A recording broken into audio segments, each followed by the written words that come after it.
Getting started on our learning moments. As you know, this is not a instruction course.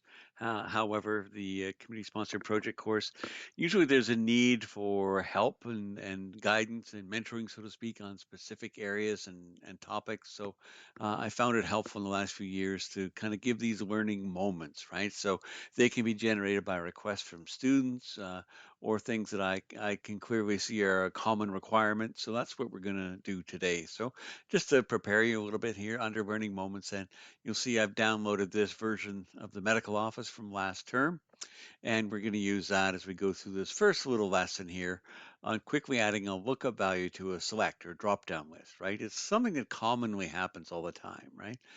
You've got this drop down list of options to choose from, and oh, you know what? We need a new option in the list, and I'm in the middle of editing a record or adding a new record.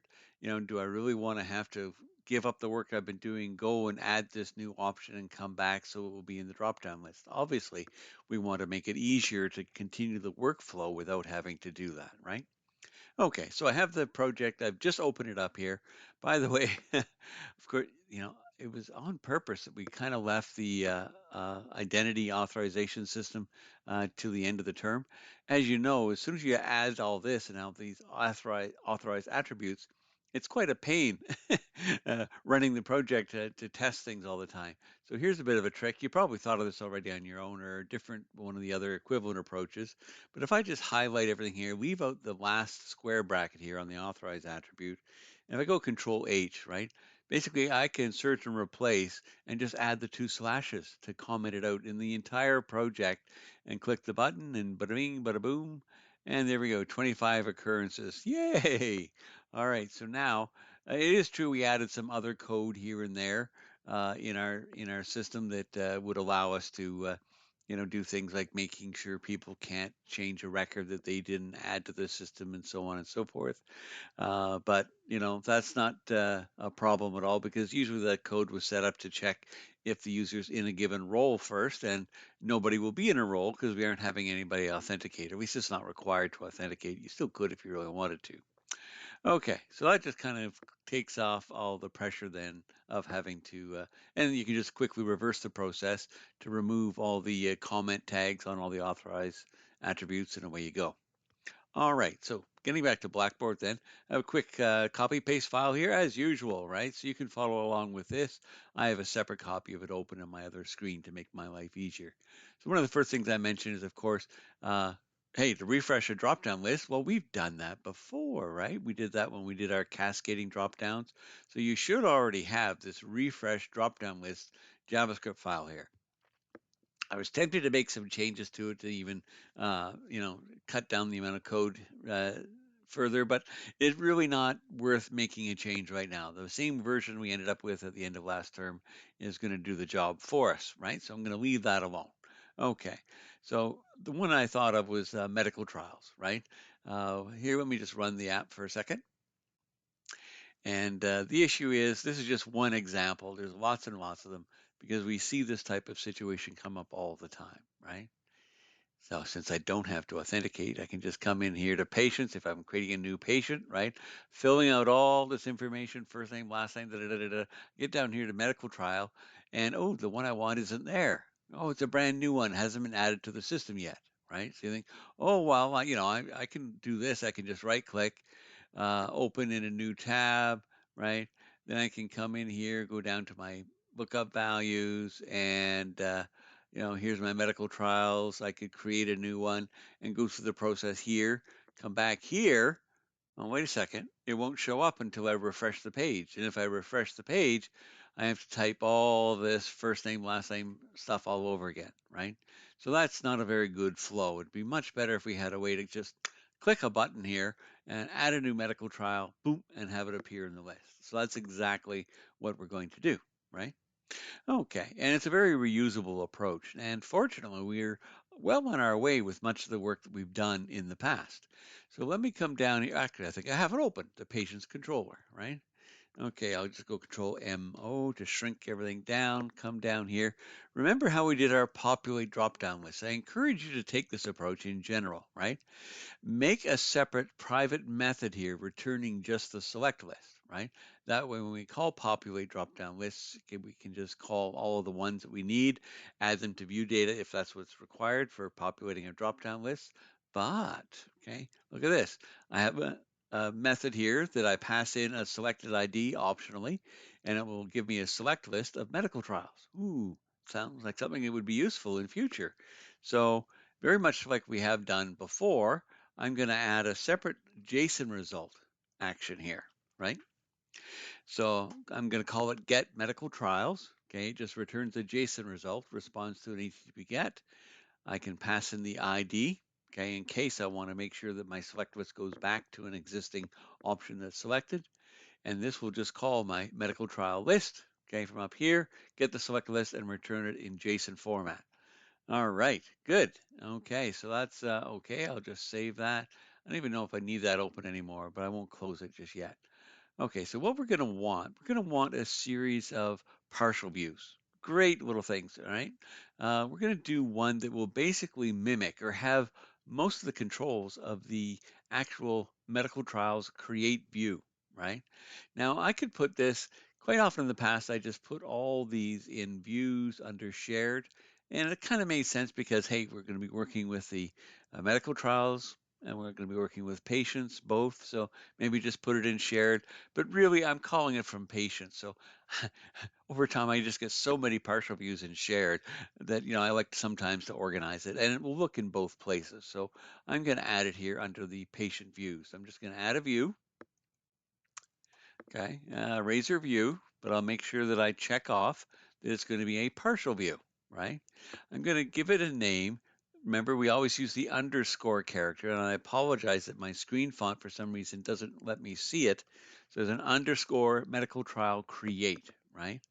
And you know what? I can even get some advantage here. I can, have it kind of do much of the work for me. If I just do the, let's see, I need the medical trial class here, medical trial. All right, there we go. So I'll just click add. Oh, I didn't need the script library, so that's okay. I'm going to be taking a bunch of stuff out of here anyway, because this little form, although it's basically the same as the create form, right? Uh, that we currently would use for a medical trial, it is going to be in a little modal pop-up, right? That way we don't have to navigate away and come back. So I don't need any of this stuff at the top, the header stuff. I don't need any of this, even this validation script stuff, because it's going to be hosted, this modal pop-up, inside of the actual patient view, right? So it'll get any JavaScript it needs for that just from there. So what am I going to do? Well, I can't help myself. You know me. I like to rearrange, get the form as the outside of this whole arrangement here. So I'll just move that. I'll move the closing form tag to the bottom, right? Okay, that's the basic structural thing I have to do. Oh, also, since it's going to be a modal pop-up, no point trying to save screen space, so I might as well give it the entire columns right here. I could even take out the row if I wanted to, but that's just the easy way to fix it. Now, notice that the action is not correct at all, right? That's not good. It's going to be the create action, right? We're going to use the existing functionality in the actual medical trials controller. Ooh, wait a second. Our form needs then to post to ASP dash controller our medical trials, right? Because remember, this page, this modal, will be inside of a view for patients, right? So if we don't specify otherwise, it will try to send it back to the patient's controller, which would not work at all, right? We need to go to the medical trials controller to create a medical trial. So that's it. So we just change that. We change the action to create, right? And it's a partial view, so we're good that way. So one of the things also we want to do is we need to give the form an ID, right? Because later on we're going to refer to it in some JavaScript, right? So I'll give the actual form itself an ID. Create medical trial form. Makes sense to me. It's good to use the name of the entity you're working with here because, who knows? We might have more pop-ups we want. Maybe even for doctors, we might end up, so we might have a create doctor form, right, as well. Okay, and another thing, we're going to want to grab the click event because really we don't want to actually let them click this submit button, right? This one here. We don't want them to click that and actually have it navigate to the medical trials controller. No, no, no, because that as well would interrupt the flow. Say we're in the middle of creating or editing a patient. We don't want to actually navigate away to a different controller. So we're going to grab this click event in JavaScript and prevent it from doing what it wants to do. And instead, we'll manually gather up the data entered into the form and send it to the create action of our medical trials controller, right? So I need an ID. That's a big long explanation to say why I want an ID on the submit button as well, right? So I'll just throw that in here. I'm going to call it submit medical trial create, okay? And I like to change the color of it a little bit. I'm going to go outline secondary, just so it stands out as different from the other submit button on the page, so to speak. All right, so that's good. That's my little modal here. I can leave that or take it out. Doesn't really matter. Okay. Now, you know what though? This will create new medical trial pop-up that I'm going to use. I'm going to want it in more than one place, right? I'm going to want it when I'm editing a patient, because that's where I would select a medical trial for a patient. What if I need to add a new one during an edit, as well as the create, okay, for the create view. So I'm going to be kind of incorporating this into more than one. So heck, why not create the little modal that will host this create form in its own partial view? And that way I can just include one line instead of having, 10 lines of code that is duplicated in multiple views. So let's do it again. This time I'll add another view, right? But it's going to be empty without model. Create it as partial view. And I'm going to call it, hang on a second here, underscore add medical trial modal, right? Because this is the actual code to bring up the modal. Now, you know what a modal is. It's a bootstrap. Well, of course, a modal in general is a pop-up form that, gets focus on the screen. So Bootstrap supplies one nicely for us. So that's what we're going to use. So I don't need any model or anything else. I'll just click add and away we go. So, I won't preach about this too much. I'll just get my code in place here and we can talk about it. All right, so I can just replace everything in here. Bada bing, gone, and boom. Okay. So this is a modal, right? So the class is modal. I can fade. That way it kind of gives that nice visual effect fading in and out. Make sure you give it a good ID because we need to refer to that. Okay, so I'm going to add medical trial modal, right? And there's a label and so on and so forth, right? Okay, so there's a modal content, a modal header, right? We've done some work with modals before. A modal title, okay? I'm going to give it an ID here, right? Add new medical trial as well will be appearing on the screen. I'll have a button, right? In the upper right corner, that's my little X to dismiss, okay? And that's a built-in functionality available in the modal as well. All right, so here's the modal body. What do I put in here? There it is. There's my first modal that partial view that I created, my medical trial create, right? So it will basically load that partial view into this partial view when I ask for it. But notice, okay, remember this one is a strongly typed. It's looking for a object of the type medical trial. So we have to provide one, right? So that's what I'm doing here is I'm creating a new blank medical trial object, and that's what I pass as the model, right? So that's one of the options when we call partial here. Usually in the past, we've often just said the name of the partial view, right? But we have the option of passing a model, right, for it, so it can actually have data. Now, we want it to come up blank, so I just can create a new one without filling anything in, and that will just give me a blank model to start with. Okay, so that's it. Those are both ready now. So remember that they're there, but I'm going to clean them up off the screen. Okay, so those are both sitting here under patients, right? Those are my two new partial views. All right, so let's go to the actual views I need to work with then. So let's start with the create. If I come to the create view, right above the form tag, I'm going to add this one line of code then because I put it in its own partial view. All I have to do is call that, right? Add medical trial modal, right? So then I'll be able to call this modal. It will pop up on the screen. Of course, it itself loads the form for creating a new trial, right? Okay, now how are we going to get this modal to appear? Well, to trigger a modal, it's a simple matter of calling the right action, right? Okay, so what I'm going to do is I'm going to use something else. This isn't brand new either. We're reusing techniques we learned last term. Here's my dropdown, my select for the medical trial. So instead of just being in a form group, what I'm going to do is I'm going to change it to use something we did before, create a input group. So we can have an input group prepend and so on. So that's something that you stick in front of the actual input control, right? Well, let me just replace this div and we'll look at the difference. Most of the code really actually stays the same, okay? But I have a separate label, right, for my medical trial ID. So it still will get the display name and so on appropriately for that, right? So here is my input group, okay? There we go. And just a little bit of a margin at the bottom, right? So input group prepend will be a button, okay? And the ID, okay, is provided. Data toggle is modal. Data target, ooh, look at that. That's the ID of my modal that's in my partial view at the top of the page. So that's how just clicking this button will bring up the modal onto the screen, right?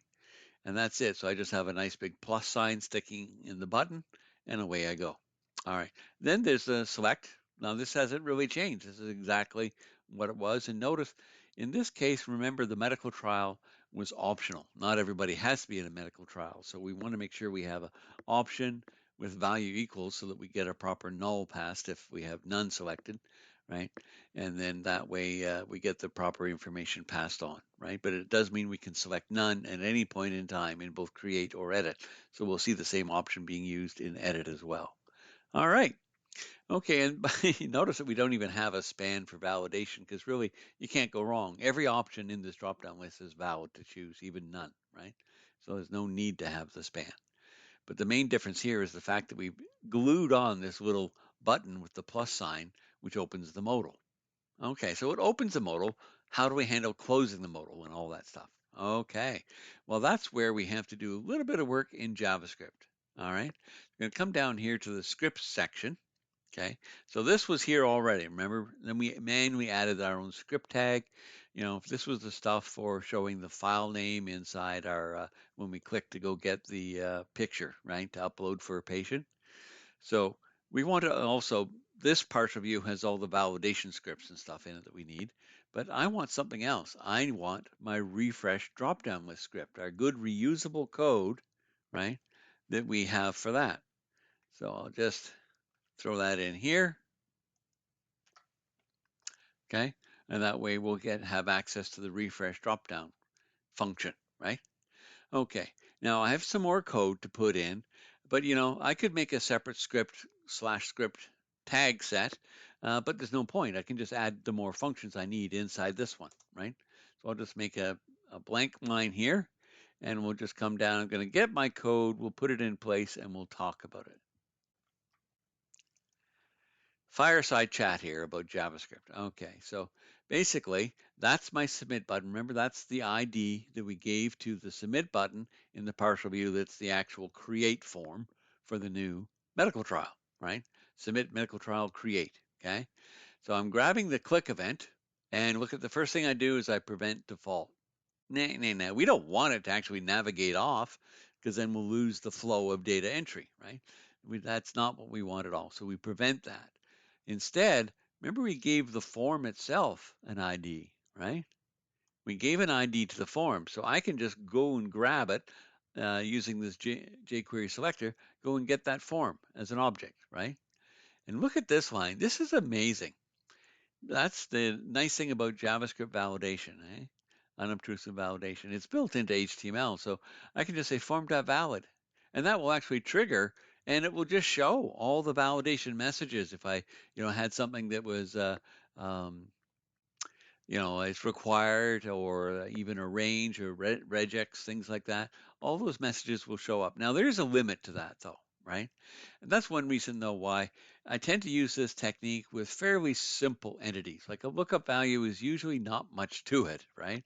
There isn't a huge amount. So if you have to have much more advanced or worry about database errors and things like that particularly, this approach might not work in every circumstance. But if it's a nice simple entity that, reasonable bit of validation is going to do the job for you, then this does a nice job for us, right? Then I just do an AJAX call, right? Just doing a post. Now notice this, from the form, I can grab the action. So all that information that I put in terms of the controller and the action of the controller, that all gets translated into normal URL, okay, for in HTML, and that's what I grab here. So that's my URL. The data we just call form.serialize, and that just goes through and gets all the name value pairs for the different input elements in the form, right? And it just sends it off. If we get success, okay, then I call my modal to hide because we're done. It did its job, okay? Poof, it can disappear off the screen, right? If there's an error, then I will just use a good old JavaScript alert. Hey, now, if you really want to, you can explore trying to get more detailed error information back from the server. But again, we really focus on using this technique with simple entities, like a new option to show in a drop-down list. So it's really not something that I've hardly ever really happens.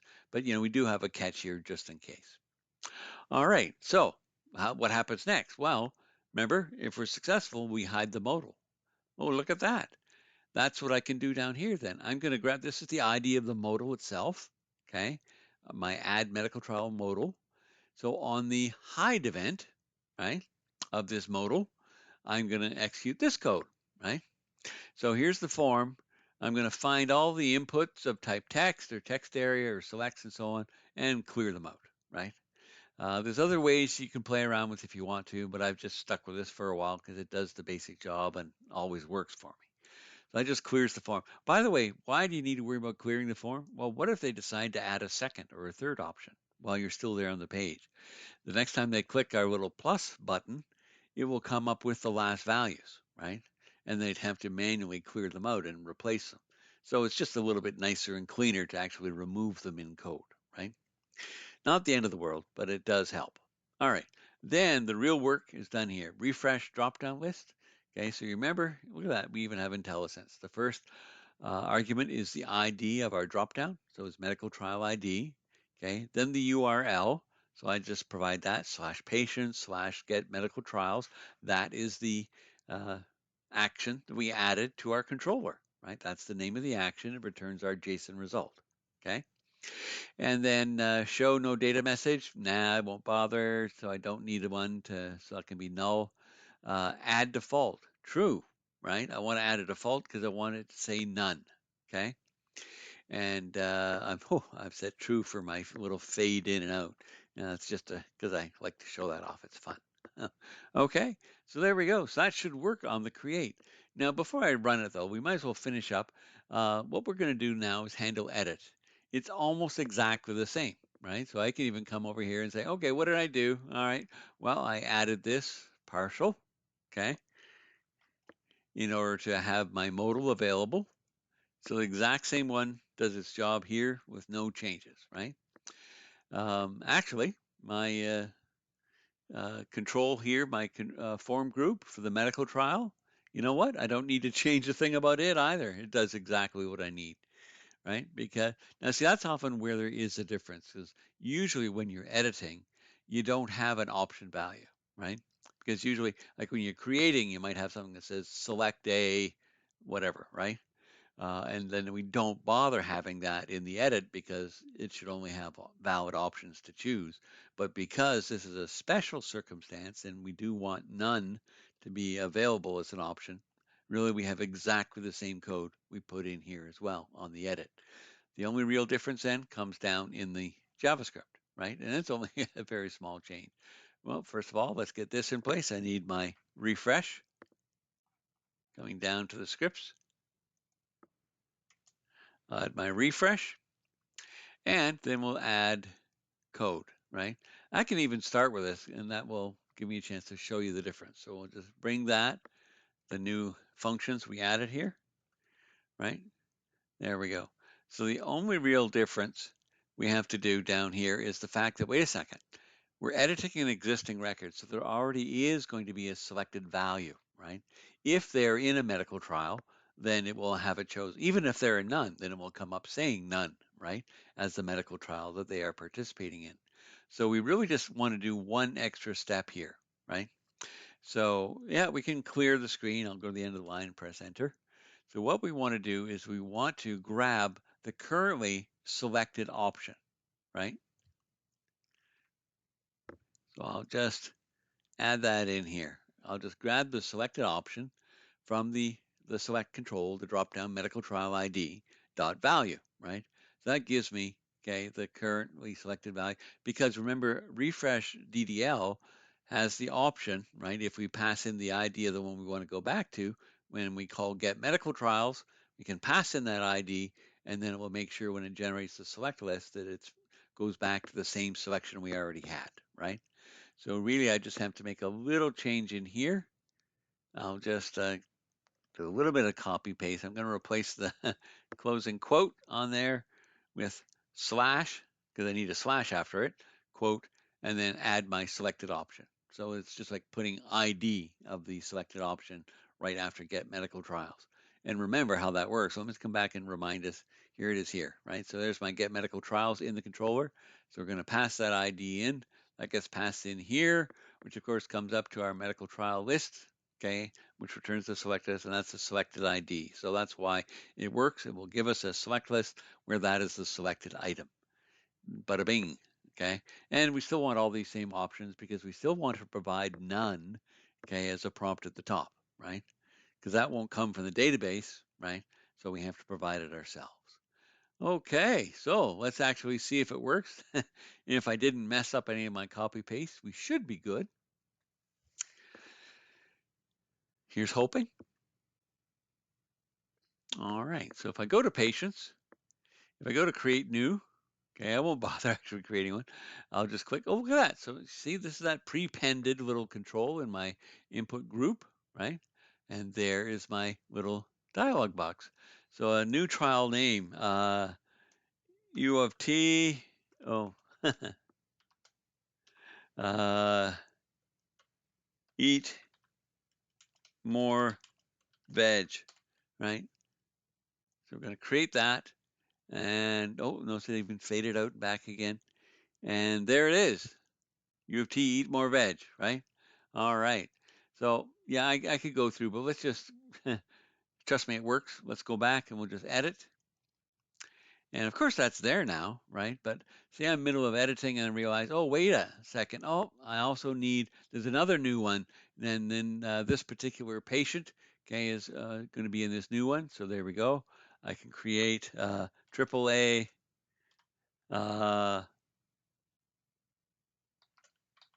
eat, sorry, eat more meat. I don't care. All right. And there it is, right? So we see we're adding. Now, if you have to take it out, okay, obviously we would need to, let's just make sure I can select that one actually. I'll just save. And there we go. So you see they're in the eat more meat medical trial, right? Now, of course, if I went to maintain lookup values, if I tried to delete eat more meat, will I be able to? No, because there's at least somebody in that trial, right? But if I come back here, nobody's joined my new U of T eat more veg one. After all, who wants to practice eating more vegetables? I should be able to delete this one.